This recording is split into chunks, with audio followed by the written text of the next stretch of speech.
საქართველოს ფერმერთა ასოციაცია იწყებს ვიდეო რეცეპტების სერიას. პირველი ეპიზოდი დაეთმობა ოსპის კულტურას და თუ რატომ შევარჩიეთ აღნიშნული კულტურა, ჩემს კოლეგასთან ილია კუნძულიასთან ერთად მოგიყვებით უფრო მეც.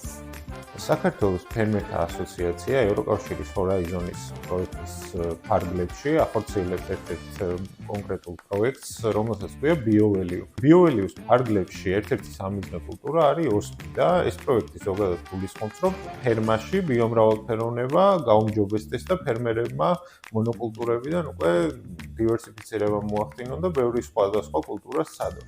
ოსპი არის ერთ-ერთი სამიზნე კულტურა, რადგანაც ძალიან მნიშვნელოვანია, რომ თესლბრუნვაში ჩაერთოს ბიომრავალფეროვნებისთვის ფერმერულ მეურნეობაში და მეორე მხრივ მომხმარებლებისთვის ნუტრიციოლოგიურად ძალიან მდიდარი არის და კარგი არის, რომ ჩვენს რაციონში ჩაერთოს. შესაბამისად, ჩვენ ფერმერთა ასოციაციაში გვაქვს სადემონსტრაციო ნაკვეთი, სადაც ამ კულტურის სხვადასხვა ბევრ ჯიშს ვცდით, დათესვიდან აღების ჩათვლით და შემდეგ ვახდენთ სხვადასხვა რეცეპტის მომზადებას, რეცეპტის მიხედვით სხვადასხვა კერძის მომზადებას, რაც ასევე პროექტის ფარგლებში შემუშავდა და რითქოსაც სპეციალური ვებგვერდი და აპლიკაციაც შეიქმნა. ოსპის დადებით თვისებებზე დაკოსთან ერთადაც გავაგრძელებთ საუბარს, როდესაც უშუალოდ გადავალთ რეცეპტის მომზადებაზე.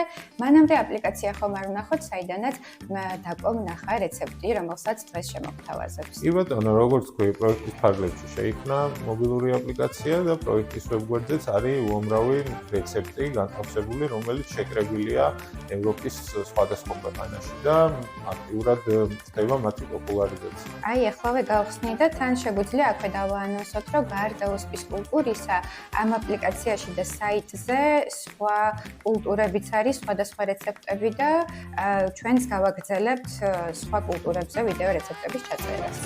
ბატონო. გავაცილეთ ილია და გადმოვინაცვლეთ სამზარეულოში დაკოსთან ერთად.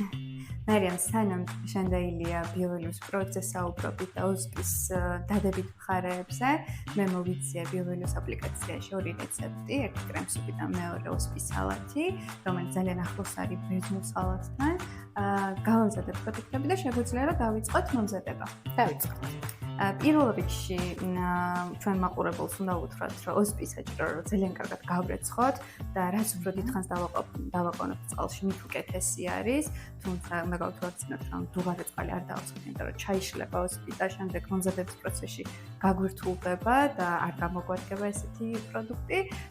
და რაც შეეხება ბოსტნეულს, არ უნდა იყოს წყვილად დაჭრილი, საბოლოო ჯამში მეც ყველაფერი უნდა დავაჩოფეროთ და შეგვიძლია არ ვიწყალოთ ხახვის დაჭრაზე, რომ მე აპიროთ ვერჩი. თუმცა აქ უნდა ვთქვათ, რომ ოსპის წვნიანი ორი სახით შეიძლება მომზადდეს. ერთი ეს არის კრემსუპი, რომელსაც დღეს დაკო შემოგთავაზებს და მეორე არის ჩვეულებრივი წვნიანი სახით, სადაც პროდუქტის ასე ვთქვათ სახე შენარჩუნებულია. ოსპის კრემსუპისთვის დაგვჭირდება ნაღები, ოსპი, რომელიც უმჯობესია რომ მთელი ღამით დააყოვნოთ წყალში, ტომატ პასტა, სტაფილო, ნიორი, კარტოფილი ხახვი და ქინძი გემოვნებით. ამ შემთხვევაში ჩვენ გვაქვს წითელი ოსპი, თუმცა ისე ზოგადად ბუნებაში მისი ნაირსახეობა არსებობს და შეიძლება შევხვდეთ სხვადასხვა ზომის და ფორმის, თუმცა საქართველოს შემთხვევაში ყველაზე ხელმისაწვდომი არის ხოლმე წითელი ფერის ოსპი. სტაფილო და კარტოფილი მე უკვე დავჭერი, შენც როგორც ხედავ უკვე მზად გაქვს ხახვი, დაგვრჩა ნიორი და უკვე შეგვიძლია რომ ღუმელზე გადავიდეთ და უკვე შევკმაოთ ჩვენი ოსპის კრემსუპი. პირველ რიგში უნდა მოვთუშოთ ხახვი და შემდეგ დავუმატოთ სხვა დანარჩენი ინგრედიენტებს.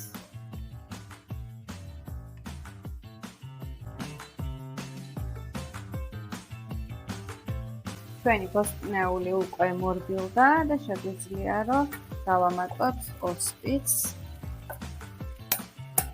ასევე შეგვიძლია რომ დავამატოთ ტომატ პასტაც. ოსპის საკმარისი იქნება. კარგად მოურიოთ და მერე უკვე დავამატებთ წყალს.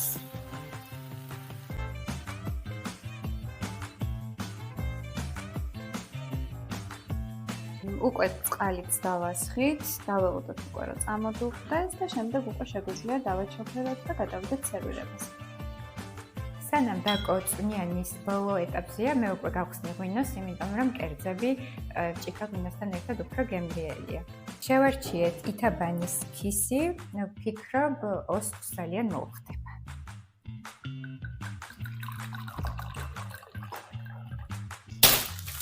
დავაკეთებ მაშინ ბრუტანები. შენ ბაგეტი. სანამ შენ ბაგეტს აკეთებ, დაჭრი, მე უკვე ხარ გადავიდე სალატის ინგრედიენტებზე. შეგვიძლია და დავიწყოთ სალატის ინგრედიენტების დაჭრას.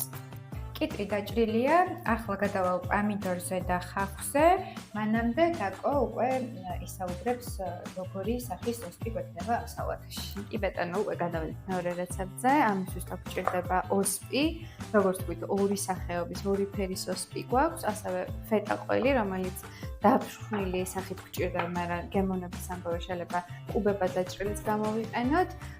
ზეთის ხილი, რომელიც უმჯობესია, რომ უკულკო იყიდოთ, მაგრამ ჩემო მეწყვილამ დღეს გადაწყვიტა, რომ უნდა ვიწვალოთ. და соуსი, რომელიც ძალიან მარტივად ზეითუნისეთით, ცოტა ბალზამიკოთი, პილპილით, მარილით, თაფლით და ცოტა ლაიმის წვენით შევაზავეთ. და რა თქმა უნდა, კრუტონები, რომელიც წინა რეცეპტშიც გამოვიყენებთ.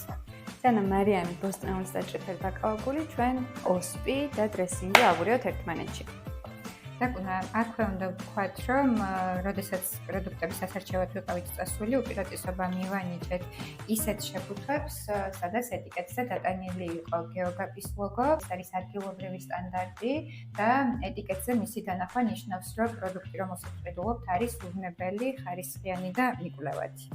თუ მდგრადი განვითარების მიზნებსაც შევეხებით, ერთ-ერთი კომპონენტი არის შიმშილთან ბრძოლა და ოსპი აი ამ პროცესში არის ძალიან დაფასებული კულტურა, რადგან აქვს ესეთი კარგი თვისებები, ვიტამინებს შეიცავს, მაღალი კვებითი ღირებულება აქვს და არის შედარებით ხელმისაწვდომი. დაკო, ეხლა ფეტა უნდა მოვაწოდოთ და ჩვენი სალათიც უკვე მზად არის.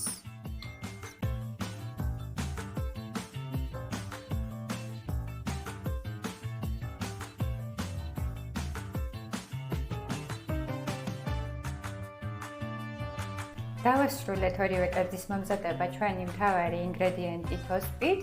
დეტალურ რეცეპტს თითოეულ მათგანზე უკვე დავწერთ ვიდეოს აღწერაში და დაველოდებით თქვენს კომენტარებს, თქვენ როგორ ამზადებთ ოსპისგან სხვადასხვა კერძს. ჩვენ შევხვდებით უკვე მომავალ ვიდეო რეცეპტში, სადაც გამოვიყენებთ ისევ BioValues აპლიკაციას და უკვე სხვა კულტურით შევეცდებით, რომ გაგიზიაროთ საინტერესო რეცეპტები. მანამდე კი, გთხოვთ მოიწონოთ ჩვენი გვერდი, გაუზიაროთ ეს რეცეპტი თქვენს მეგობრებს და გაგვიზიაროთ ასევე რას ფიქრობთ. დროებით.